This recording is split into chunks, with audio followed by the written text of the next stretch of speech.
Hi, this is Dr. Greg Lehman, the Executive Director of Startup Waco, bringing to you a series called Personal Pivots.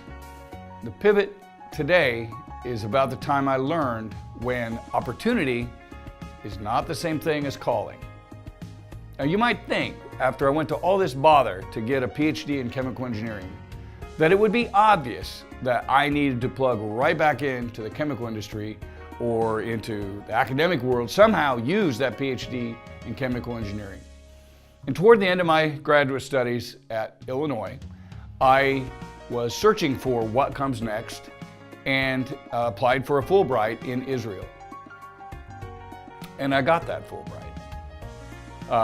And then, as I started to reflect about my life and try to tune in to what I'm supposed to do against all sanity from an intellectual point of view, both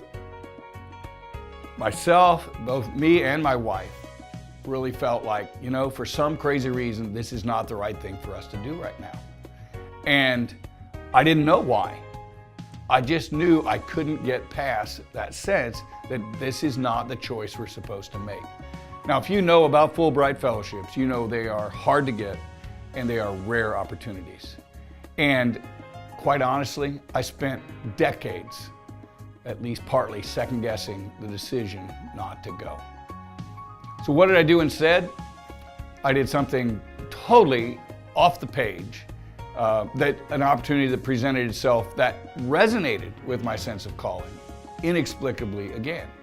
I took on a half-time role of teaching at Illinois so that I could work half-time at our local church as a youth, children, and family pastor.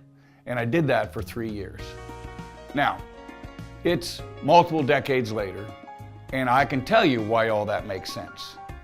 At the time, it didn't make sense, it just resonated.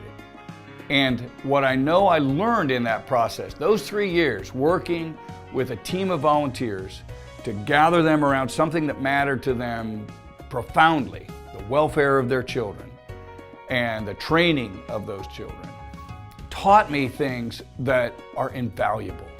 I learned about leadership that comes through influence, not through organizational power.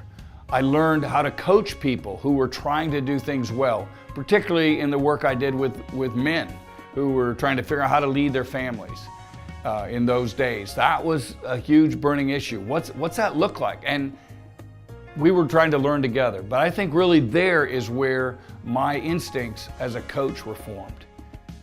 And if I had taken that Fulbright and had gone to Israel, it would have put me firmly on a path of an academic researcher. I would have gone from that as a postdoc into an academic post and taken on a job which could have fascinated me, but not really be who I am.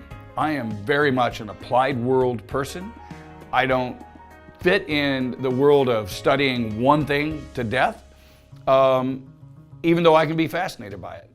So again, the opportunity is not the calling. You got to be true to who you are. And sometimes you're going to have to just go with what you know and sense is right and find out later why that was the best thing for you. I wouldn't give up what I learned in those 3 years today for anything. I don't think I could do the job I have at Startup Waco without it.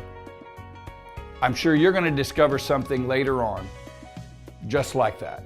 What I want to tell you today is when your heart is telling you something clearly, it's worth listening to. It's probably more right than what's going on in your head. Thanks a lot. Talk to you soon.